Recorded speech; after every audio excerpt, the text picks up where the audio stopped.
Hey, what's up, everybody? Welcome back. Mr. Fantini here. Today, we're going to be wrapping up our series on the three branches of the U.S. government by talking about the judicial branch. It is Halloween, which explains my costume over there and this ridiculous mustache on my face. So I wish you a happy Halloween. And I also bring that up to say that we are now, 3 days away from the 2020 presidential election. So just another final reminder that some of the information that you see in this video might be out of date if you're watching it after January of 2021. Just a little disclaimer, but the big picture concepts about the structure of the government, those are all going to stay consistent as far as we can tell.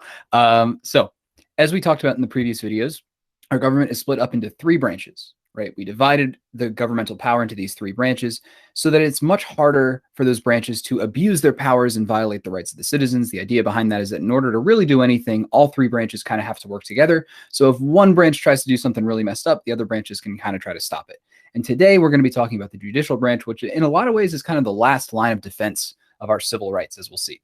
As we discussed before in our first video, the legislative branch is the branch that writes the laws. The executive branch, headed up by the president, enforces the laws, and the judicial branch interprets the laws. Today we're going to be talking about that judicial branch.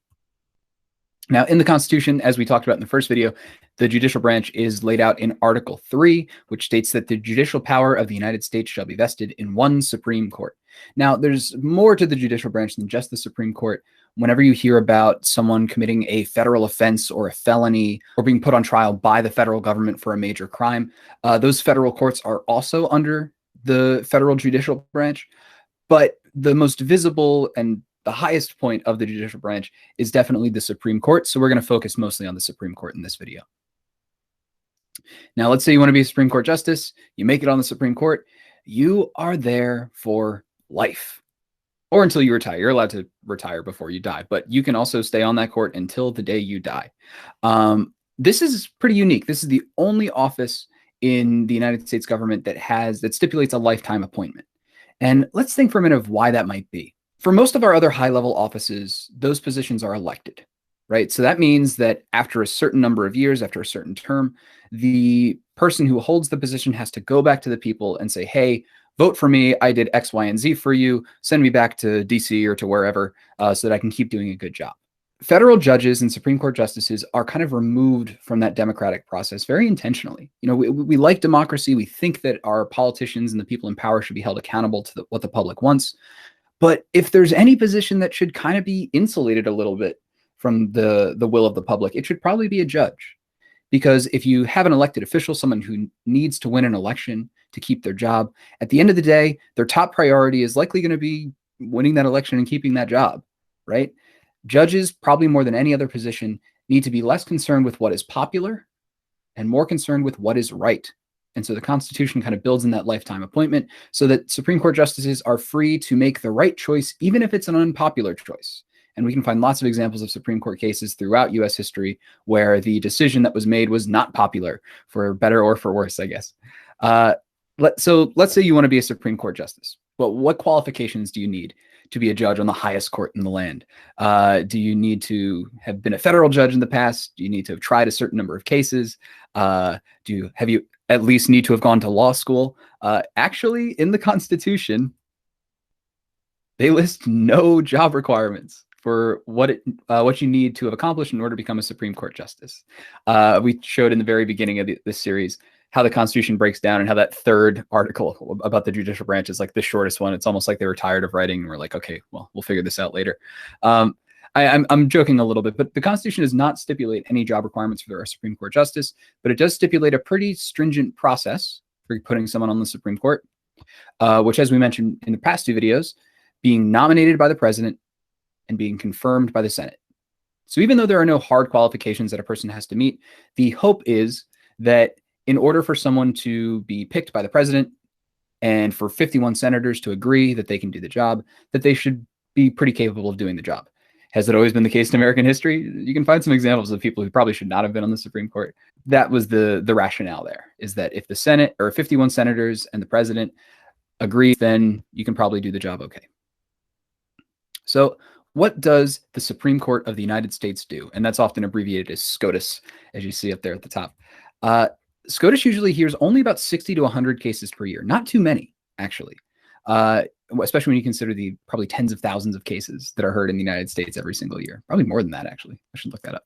Anyway, the Supreme Court accepts appeals from state Supreme Courts, federal appeals courts, or in some cases will directly hear cases involving state governments or foreign governments. What a legal appeal is when you have already tried the case, you've already received a ruling, and if one side or the other is not satisfied with that ruling, you can appeal up to a higher court, and that higher court can decide whether or not to hear the case. There are a lot of steps between your garden variety trial that's happening in, maybe a local court and getting a case all the way up to the Supreme Court. So it's very, very hard for a case to be accepted for appeal so many times that the Supreme Court even has a choice to hear it. And even then, they're going to be very, very selective about the types of cases that they want to hear. So what types of cases will the Supreme Court decide to hear?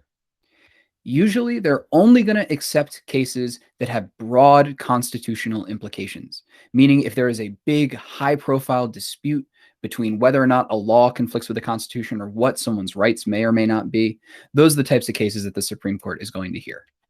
And after hearing both sides' arguments, the 9 justices of the Supreme Court vote, and whichever side gets the majority determines the outcome of the case. But in addition to just voting and deciding how the case applies to these 2 individuals in particular, the justices also write opinions that they then publish down to the lower courts, and those opinions will guide future decisions made by the lower courts. So this is what makes the Supreme Court so important, is because their decisions apply downward to everybody. But we'll talk more about that in just a second.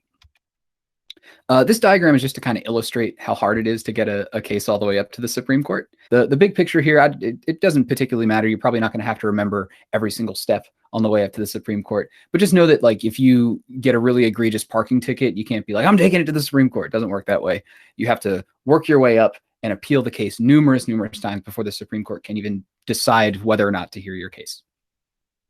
So why should we care about Supreme Court decisions? I know it can seem very remote, and legal language is just about the most difficult and boring thing to have to read, but we should all keep tabs on Supreme Court decisions, because how the Supreme Court rules applies to the entire government and all Americans. Everybody is impacted by Supreme Court decisions, or at least could be in a situation where you would be impacted by those decisions. The Supreme Court ultimately is the highest authority on what the law is. This is sort of a key phrase and a key Supreme Court decision, that because they have the highest authority in determining what the law is and is not, the Supreme Court is responsible for defining what our rights are in new and unexpected circumstances. I mean, our Constitution is almost 250 years old, and there is no way that the framers, the guys who wrote the Constitution, could plan for every single outcome that would come up over the course of the coming centuries as the world changed and, new things were invented that they couldn't have even conceptualized back in the 1700s. So as we try to fit our new and changing world into the framework of the Constitution, the Supreme Court is the one who determines what our rights are, essentially. So let me give you a couple examples of landmark Supreme Court cases that you may have heard of. So maybe the most significant and most famous Supreme Court decision of the past 100 years or so was Brown versus Board of Education.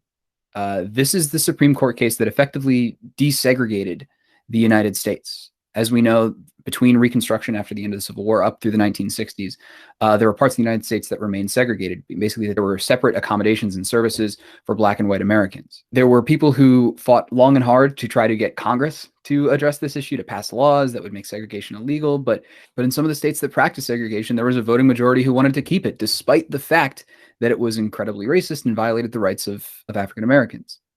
So ultimately, it was a Supreme Court decision that was able to make that right choice, to say that segregation violates our constitutional rights. And as a result of that decision, all of the states had to get rid of segregated facilities and had to integrate. This is another good example of why Supreme Court justices are put on the court for life, because they are free to make the right decision, even if it's not popular. Desegregating might not have won a voting majority, but it was still the right thing to do. Another landmark Supreme Court case was Gideon versus Wainwright, which deals with our constitutional rights. It's in the Bill of Rights to have legal counsel, that if you're being put on trial, you have the right to an attorney. This was a case where the Supreme Court determined that even if you can't afford an attorney, the government has to give you one. It says in the Constitution that you have a right to an attorney, meaning that, being poor isn't an excuse to deprive you of that right. So after Gideon versus Wainwright, even if you didn't have any money to your name, you could demand an attorney if you were being put on trial for a crime. Another very famous one, and this is one that you've probably heard of if you've ever, maybe watched Cops or one of those types of police shows, that when they, arrest the perp and they put him in cuffs, they all say the same thing every single time, right? You have the right to remain silent. Anything you say can and will be held against you in a court of law, et cetera, et cetera. The reason that whenever anyone is arrested throughout the United States, they hear those words is because of a Supreme Court case, Miranda versus Arizona, where basically there was this guy, Ernesto Miranda, who gave a confession before he was told that he didn't have to give a confession, before he was told that he could just sit there and wait for his attorney to show up. That went all the way to the Supreme Court, and the Supreme Court said, yep, even if you aren't aware of your constitutional rights, the police have an obligation to tell you what they are so that you don't incriminate yourself. So these are just 3 examples of landmark Supreme Court cases that totally changed something about American institutions and secured the rights of Americans despite unexpected outcomes in a changing world. And one final detail about why it's so important for us to understand and care about Supreme Court decisions is that the word of the court is essentially final. Remember, like we said, the court has the final authority to determine what the law is, meaning that once the court makes the decision has to stand, right? If the Supreme Court makes a decision that we don't agree with, or that is unpopular, or that we think is misguided or mistaken, it would require another Supreme Court decision to come along and them to say, hey, just kidding about the last time we made a mistake, this is the actual ruling, or to pass an entire constitutional amendment, which is really, really hard to do. As we know, that requires ratification by 3/4 of states. It very, very rarely happens. So when the Supreme Court makes a decision, that decision is pretty much final. One final power that I want to put a name on this. This is kind of implied in the earlier things, but I want you to know what this term means, is the concept of judicial review.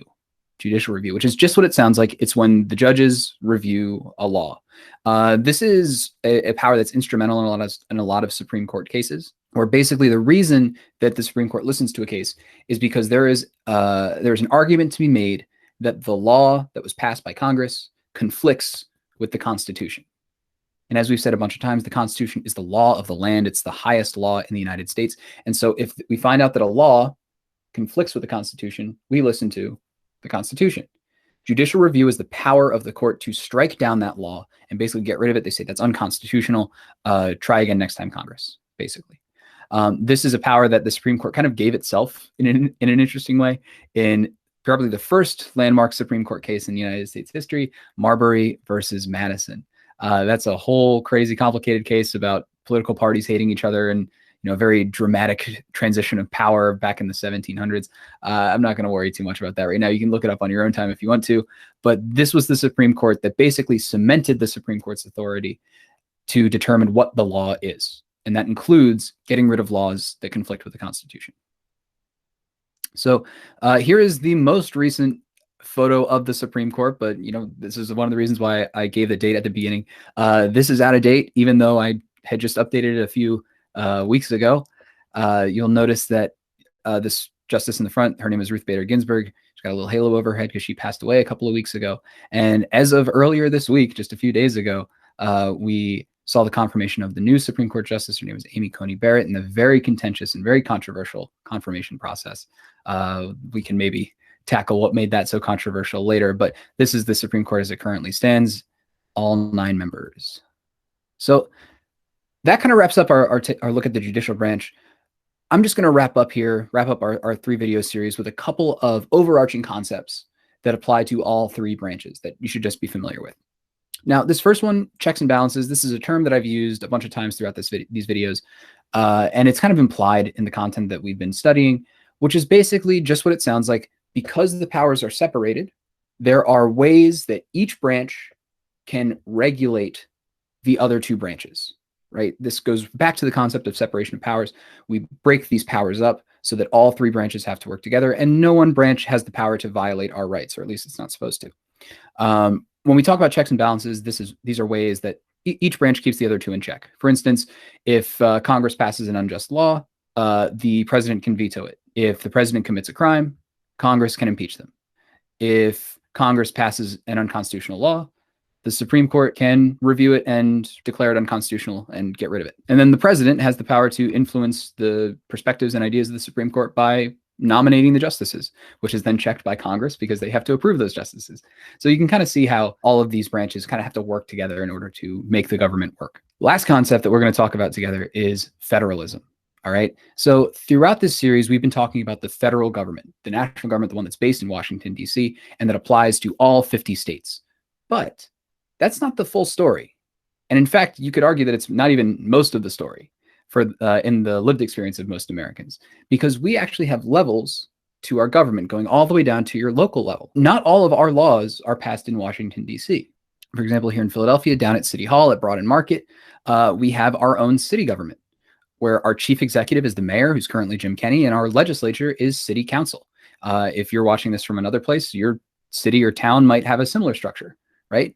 That local government passes laws that we have to listen to while we are in here. But if you're in Philly, you cross over City Line Avenue and go to Lower Merion, doesn't matter what city council and Jim Kenney have to say because you are in a different municipality, right? But even if you change towns or cities, you still have to listen to the state government. And if you go up a level from your local government, you have your state government. The chief executive of the state is the governor. In our case, that's Tom Wolf. And our state legislature is located in Harrisburg. So if you leave Philly and go to Lower Merion, you still have to listen to Pennsylvania state laws.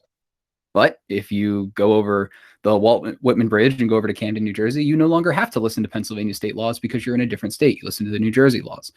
Up at the top, at the very, very top, we have the federal government, where the chief executive is currently Donald Trump and the legislature is the U.S. Congress, right? And the laws passed by the federal government are applicable throughout the entire United States. It doesn't matter what city or state you're in, you have to listen to federal law. Now, even though indisputably the federal government is most powerful, the individual decisions made by the federal government carry the most weight, they apply to the most people, they're the most powerful of these three levels. But in terms of what level has actually the greatest amount of impact on you and your lived experience in your day-to-day life, it actually usually tends to be your local government, as they're the ones that determine things like local taxes and local ordinances and what you can and can't do at your house and building codes and all these types of kind of boring things that really, really shape what our lived experience every day is like. And it's like this on purpose, right? Let's say that there's a problem that you're dealing with that, you and your neighbors or you and your friends and you and your family, you notice there's a problem. You say, hey, you know what? We ought to pass a law so that this problem can be resolved. Are you going to have an easier time getting a meeting with the president of the United States and convincing Congress to pass a law that's affecting you and your neighborhood? Or are you going to have an easier job meeting with maybe the mayor of your city and talking to your council person whose constituents are maybe only a couple of thousand people? It's much easier to influence the local elected officials and convince them to pass a law that only applies to a small number of people, which is probably a good thing because the problem that you're encountering might not be shared by the entire country and might not be good for a countrywide law passed by the federal government. So everything that we've talked about in terms of the structure of our government in the federal government, you can actually replicate it and see very, very similar structures at your state level and at your local level. And we structure the government this way so the needs of a particular community can be met without imposing rules that have to be shared by the entire country up here, right? I mean, like I said, I'm recording this from Philadelphia. We might want certain laws passed in Philadelphia that people in, I don't know, Wyoming or Idaho might not want to follow in their town. Maybe it doesn't work for that community based upon, their beliefs and their needs and things like that. And that's just the way it is, right? Different communities, different towns, different cities have different needs. And we structure our government this way so that people can have more say on the local laws that they and their neighbors and their communities have to follow. As we wrap up for today, I just want to reemphasize one more time that everything that we've talked about here, running through the Constitution, running through these structures, we're talking about these things in theory, right? About how they're supposed to work. Now, if everything worked as it was theorized, as it was planned out when they wrote the Constitution, everything would be perfect and sunshine and rainbows and we'd have no problems and all these types of things. I don't have to tell you that things in theory don't always work out in practice. And so as we move forward, just keep in mind that the systems that we've laid out here can be compromised. And sometimes they don't work the way they're supposed to. And sometimes they can create unexpected outcomes that are actually pretty terrible. And as we move forward in the course, we will take a closer look at some of those problems and see how these systems played out in reality and how they impact us as citizens and what our role is in making them better for future generations. All right, I'll talk to you then.